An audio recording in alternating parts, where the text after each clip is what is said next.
Hello, hello. Thank you for joining me today. I read a book a week and externalize my studies by sharing vocal readings of the passages that are most prominent to me. Today's readings are from Book 19, Buddha's Brain by Rick Hanson. And this is the third day that I'll be reading from this book. Something that I haven't yet specified about Buddha's Brain is that in addition to exploring the neuroscience of equanimity and mindfulness, this book is really formatted as a how-to. It offers a great deal of specific guidance to the reader on how to mechanize his or her own neuroplasticity toward mindfulness. Before I begin, I want to talk about the focus points that we'll be emphasizing in today's readings. Firstly, we will explore specific guidelines on how to maneuver effectively in difficult conversations with loved ones, specifically emphasizing the benefits of empathy and compassion and opening the neuropathways to loving kindness. Secondly, there's a great emphasis in this section of the book on the benefit of expanding the circle of us, as it's called, who we identify with as being familiar to us or like us, such that we would categorize them with ourselves. There's a great reward to expanding that category to the sacred all, to every one of our global siblings. Toward the end of today's vocal readings, we'll see a detailed description of the neurological manifestations of attentive awareness, and we'll explore an understanding of how to cultivate that. Page 138. To be clear, empathy is neither agreement nor approval. You can empathize with someone you wish would act differently. Empathy doesn't mean waiving your rights. Knowing this can help you feel it's all right to be empathic. Keep paying attention to the other person. Be with him.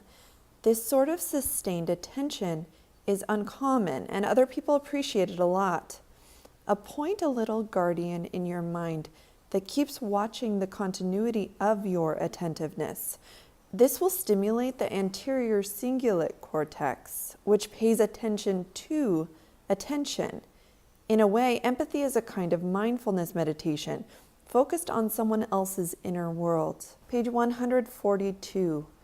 Most psychological pain occurs in close relationships, particularly those in early childhood, when memory networks are most easily shaped and emotional reactions are least regulated by the prefrontal cortex.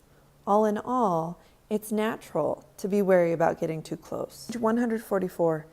You can deliberately cultivate compassion, which will stimulate and strengthen its underlying neural substrate, including your anterior cingulate cortex, which, as a reminder, guides action to fulfill intention, and insula. To prime the neural circuits of compassion, bring to mind the feeling of being with someone who loves you, while calling up heartfelt emotions such as gratitude or fondness.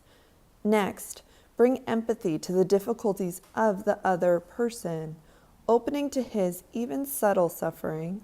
Let sympathy and goodwill naturally arise. Page 145. Even though it can be hard to bring compassion to a difficult person, doing so reinforces the important lesson that we are all one in our suffering. When you see how connected everything is and the many factors upstream that push on every person, compassion naturally arises. Page 150. When you speak, keep coming back to your own experience, notably your emotions, body sensations, and underlying hopes and wishes, rather than talking about events such as the other person's actions and your opinions about them. No one can argue with your experience. It is what it is, and you are the world's expert on it. When you share your experience, take responsibility for it, and don't blame the other person for it. As appropriate, convey its deeper layers, such as the longings for love that lie beneath jealousy.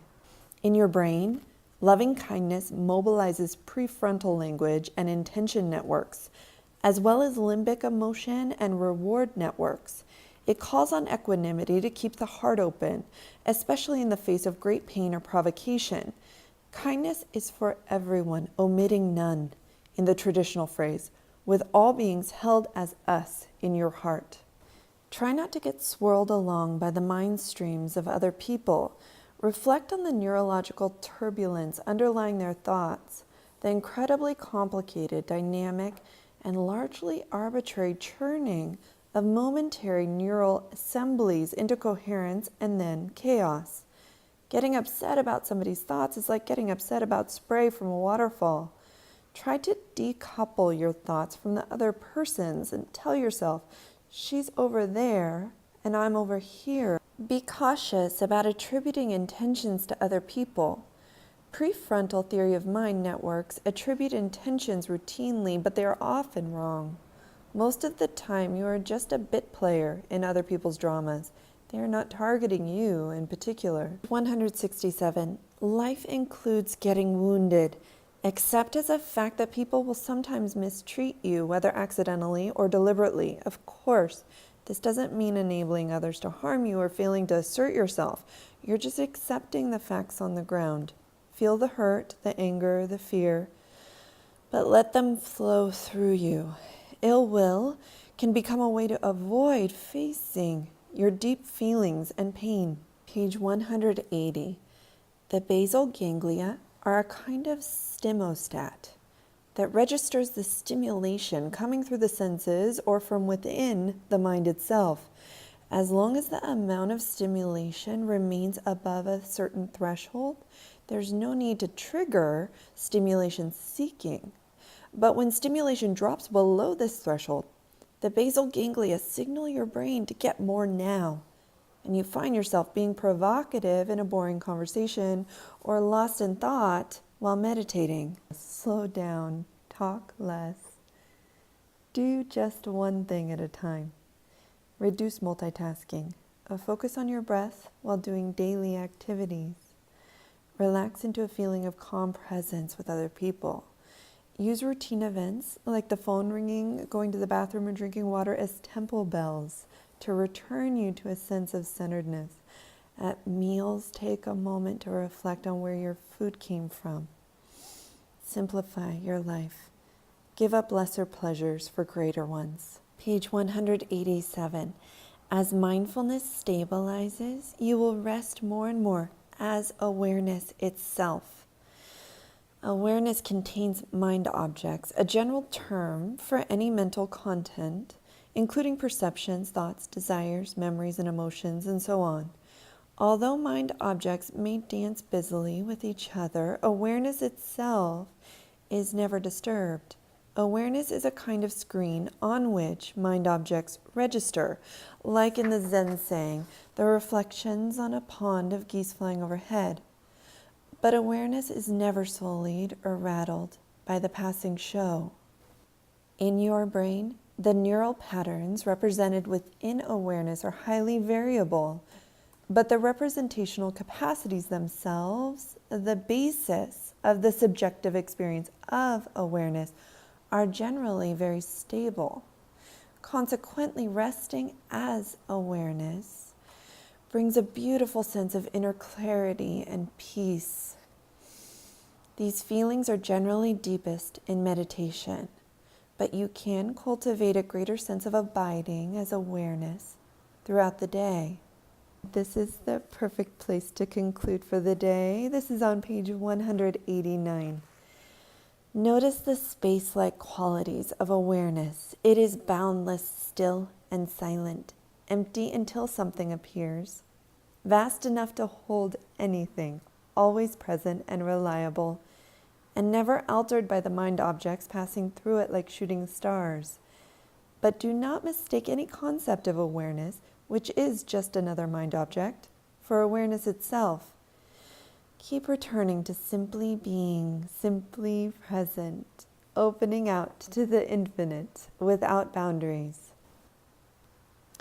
Tomorrow I will do my final day of vocal readings from Buddha's Brain, book 19 in my Book a Week series. And then we will begin with chapter 12, Blissful Concentration. I hope you have a lovely day.